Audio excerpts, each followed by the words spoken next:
அனைவருக்கும் வணக்கம். இந்த பகுதியில் நம்ம பார்க்க போறது சில தாவரங்களும் அதற்குண்டான அமானுஷ்ய சக்திகள் பத்தி நம்ம பார்க்க போறோம். ஒரு சில தாவரங்கள் பாத்தீங்கன்னா மனிதனுடைய குரல்களோட வித்தியாசத்தை வச்சு அந்த தாவரங்கள் அவங்களுக்கு தகுந்த மாதிரி செயல்படுன்னு சொல்லி ஜெகதீஷ் சந்திரபோஸ் நிரூபித்து காட்டியிருக்காரு. செடிகள் சங்கீதத்தை கேட்டுச்சுன்னா அந்த செடிகள் நல்லா செழிச்சு வளரும் அப்படிங்கறதை நிரூபிச்சிருக்காங்க. சில வகை தாவரங்கள் தங்களோட வேர் பகுதியில நிலத்தில் உள்ள விஷத்தை பரப்பி அதன் அருகில வேற எந்த ஒரு செடியை வளர விடாமல் அந்த மரம் மட்டுமே குறிப்பிட்ட அளவு வளரும் அப்படிங்கிற அளவுக்கு கூட மரங்கள் உள்ளது. சில தாவரங்கள் பூச்சிகளை புழுவுகளை உணவா சாப்பிட்ற அளவுக்கு இருக்குது. சில தாவரங்கள் புஷ்பங்கள்ல வண்டுகள் ஏதாவது உட்கார்ந்துச்சுன்னா அந்த புஷ்பம் அப்படியே மூடிக்கும். அது மூலியமா அந்த பூச்சை கொண்டு அந்த தாவரம் அதை உணவா எடுத்துக்கும். சில தாவரங்கள் பூச்சிகளை கவரக்கூடிய வாசனைகளை பரப்பி அது மூலியமா அதை தேடி வரக்கூடிய வண்டுகள் பூச்சிகளை அது உணவா எடுத்துக்குது. சந்தன மரத்தை மட்டும் நம்ம எடுத்துக்கிட்டோம்னா சந்தன மரம் பூமிக்கு அடியில தன்னை சுற்றி இருக்கக்கூடிய சக்திகளை உறிஞ்சி எடுத்துக்கும். அதோட வேர் பக்கத்தில் உள்ள மரத்துக்கு சென்று அந்த மரத்தோட சக்தியும் சேர்த்து சந்தன மரம் உறிஞ்சி எடுத்துக்கும். அடுத்தது புல்லுருவி. புல்லுருவி ஒரு மரங்கள் மீது படர்ந்து அந்த மரத்தோட சக்தியை கிரகிச்சு இதோட கீழ் வேரோ இல்ல இலையோ எதுவுமே இல்லாமையே அந்த மரத்து மூலியமாவே இது வளர ஆரம்பிச்சு. அதிமதுரம் செடி பூமிக்கு அடியில சுமார் 1 ஏக்கரா நிலப்பரப்பு அளவுக்கு அது பறந்து வளரக்கூடிய ஒரு மரமா இருக்கும். சோற்று கற்றாழையானது காற்றுல இருக்கும் கண்ணுக்கு தெரியாத ஈரப்பதத்தை உறிஞ்சி அதனால சோத்துக்கத்தால வளர ஆரம்பிச்சுக்கும். மாதுளை மரத்துக்கு வேர் பகுதி மனிதர்களின் சிறுநீரை விட்டு வளர்த்தா அந்த பழமும் அதோட பழமும் அந்த மாதுளம் பழம் மிகவும் தித்திப்பா இருக்கும், சத்தியும் கொண்டது. நெல்லிக்காய் மரக்கட்டையை கிணத்துல போட்டோம்னா கிணற்று நீர் உப்பாவே இருந்தாலும் அது நல்ல நீரா மாறிட ஆரம்பிச்சிடும். தொட்டாச்சினிங்கி செடிக்கு அதிக மனோசக்தி மின் சக்தி இருக்குது. மனிதன் தொட்டால் அதனோட இலைகள் அதனாலதான் சுருங்கிக்குது. அந்த ஒரு காரணத்துலதான் தொட்டாச்சினிங்கி செடியை மாந்திரிகத்துக்கு ரொம்ப அதிகமா பயன்படுத்திக்கிறாங்க. தூங்கு மூஞ்சி மரம் மனிதர்களை போலவே நைட் ஆச்சுன்னா இதோட இலைகள் கவிழ்ந்து தூங்க ஆரம்பிச்சிடும். பொதுவா எல்லா தாவரங்களும் இரவுல தூங்குது. வாடாமல்லி எப்போதுமே ஒரே மாதிரி வாடாம அப்படியே இருக்கும். 5 மணி பூச்செடி.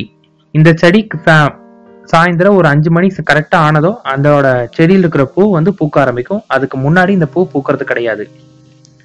சாமந்தி பூவுக்கும் அதிக பிரபஞ்ச சக்தி இருக்கு. இந்த பூ இருக்கும் இடத்துல சீக்கிரத்திலே முன்னேறிடும். அதனாலதான் பாத்தீங்கன்னா சாமந்தி பூவும் மாந்திரிகத்தை அதிகமா பயன்படுத்துறாங்க. அத்தி மரத்தின் பழம் உங்களுக்கு அத்தி பழம் அதை திறந்தீங்கன்னா உள்ளுக்குள்ள ஒரே சொத்தையா இருக்கும். எட்டி மரத்துல எந்த ஒரு பறவையும் கூடு கட்டாது. காரணம் எட்டி மரத்தோட விதை எட்டிக்காய் அவ்வளவு கசப்பு தன்மையோட இருக்கும். இந்த எட்டிக்காய் யானை பலம் தரக்கூடியது, விந்துவை கட்டக்கூடியது. பாம்புகள் கடிச்சா கூட அந்த விஷத்தையே முறிக்கிற அளவுக்கு இந்த எட்டிக்காய்க்கு சக்தி இருக்கு. அடுத்தது அந்த காலத்துல பாத்தீங்கன்னா அரசர்கள் போருக்கு போகும்போது அந்த ஊர்ல உள்ள காவல் மரத்தை வெட்டிடுவாங்க.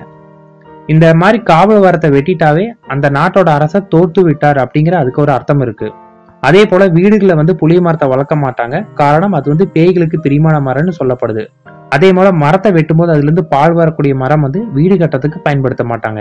மரத்தை கூட பாத்தீங்கன்னா தேய்பிறை நேரத்துல வெட்ட மாட்டாங்க. வளர்ப்பிறையில தான் மரத்தை வெட்டுவாங்க. மரங்களையும் செடிகளையும் நம்ம வளர்த்தணும்னு நினைக்கும் போது அந்த மரத்தை நம்ம தேய்பிறையில பண்ணக்கூடாது, வளர்ப்பிறையில தான் பண்ண ஆரம்பிக்கணும். அந்த மாதிரி வளர்ப்பிறையில அதை நட்டி வச்சோம்னா அது நல்லா வளரவும் ஆரம்பிக்கும். மரங்கள் இரவிலே தூங்கும். வெட்டப்பட்ட காய்ந்த மரங்கள் கூட இரவுல தூங்குறதாவும் அதேனாலதான் மரத்தை பாத்தீங்கன்னா அதிக எடை உள்ள தூண்களும் கூட நைட்டு நேரத்தை தூக்குறது கொஞ்சம் ஈஸியாவும் இருக்குன்னு சொல்லியிருக்காங்க. வீடுகள்லயோ தொழில் செய்யற இடங்களையோ அரச மரம் வளர்க்க கூடாது. அரச மரம் பூமியில இருந்த சக்தியை உறிஞ்சி விடும். அந்த மரம் இருக்கும் இடத்துல முன்னேற்றமே இருக்காது. ஒரு மரத்துல நம்ம ஆண் மரம் பெண் மரம் அடிமரம் எப்படி தெரிஞ்சுக்கிறதுன்னு கேட்டீங்கன்னா ஆண் மரமானா அதோட அடியும் நுனியும் ஒரே மாதிரி ஒழுங்கா இருக்கும். பெண் மரம் அப்படின்னா அதோட அடிப்பகுதி அகலமாகவும் நுனிப்பகுதி குறுகி இருக்கும். அலிமரம் அப்படிங்கிறது அடிப்பகுதி சிறுத்தும் நுனிப்பகுதி பருத்தும் இருக்கிற மாதிரி இருக்கும். பாரிஜாத மலை தேவலோகத்துல இருக்கும். கண்கள்ல உள்ள நோய்களை போக்கக்கூடிய கற்பக விருட்சம் இந்த மரம். இந்த மரம் பாத்தீங்கன்னா தேவலோகத்துல இருப்பதா எல்லாரும் சொல்லி கேள்விப்பட்டிருக்கிறோம்.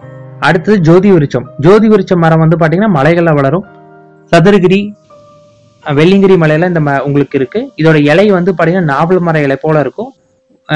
இதோட மரப்பட்டை வெண்மையா இருக்கும். அது வெண்மைக்குள்ள இருந்து ஒரு விதமான பிசின் போல ஒரு திரவம் வெளியேறும். இந்த திரவம் பாத்தீங்கன்னா நைட் ஆச்சுன்னா ஜொலிக்க ஆரம்பிக்கும். இந்த மரம் ரொம்பவும் தெய்வீக தன்மை உடையது, அமானுஷ்ய சக்தி உடையது. என்னோட அனுபவத்துல பாத்தீங்கன்னா இந்த மரத்தோட பிசினை கொஞ்சம் வாயில கடிச்சிட்டு நான் ரொம்ப தூரம் நடக்க ஆரம்பிச்சோம். எங்களால பாத்தீங்கன்னா இப்ப நார்மலா நான் அந்த டைம்ல ரொம்ப டயர்டா இருந்தேன், என்னால நடக்கவே முடியல. ஆனாலும் இதோட பிசுன சாப்பிட்டப்ப எனக்கு வந்து ஒரு விதமான எனர்ஜி கிடைச்சி ரொம்ப நேரம் நான் நடக்கவும் ஆரம்பிச்சேன். ரோம விருஷம் மலைகள்ல அதிகமா இருக்கும். இந்த மரம் பார்க்கிறதுக்கு மருத மரம் மாதிரி இருக்கும், உங்களுக்கு ரொம்ப விசாலமா இருக்கும். இதோட இலை வந்து தாமரை இலை போல வட்டமா இருக்கும். அடிமரத்தோட வேரில இருந்து நுனி வரை பட்டை மேல வந்து பாத்தீங்கன்னா சில ரோமங்கள் வந்த மாதிரி இருக்கும். இதோட பூக்கள் வந்து மஞ்சள் கலர் பூவா இருக்கும். இது வந்து ஒரு மிகச்சிறந்த காயக்கல்ப மரமாகும்னு சொல்லி கருவூராரும் கலைஞநாதரும் இதை பத்தி நிறைய உயர்வா சொல்லியிருக்காங்க. அடுத்தது சாயா விருட்சம். சாயா விருட்சம் மரம் வந்து பாத்தீங்கன்னா இதோட இலை வந்து மாவிலை போல இருக்கும். புஷ்பம் வந்து தாமரை பூ போல சிவந்து வெண்மையோட இருக்கும். இந்த மரத்தோட நிழல் வந்து இதோட அடிபாகத்தையே சுத்திட்டு இருக்கனால இதோட நிழல் வந்து வேற எங்கேயுமே உழுகாது. இந்த மரத்தை நம்ம வெட்டினாலும் இந்த மரம் வந்து உடனே மூடிக்கும். இந்த மரத்துக்கு நம்ம பூஜை செஞ்ச பிறகுதான் இதோட பட்டையை நம்ம எடுக்க முடியும். 6000 ஆண்டுகள் வளரக்கூடிய மரங்கள் வந்து கலிபோர்னியாவில் இருக்கு. மிக்க நன்றி.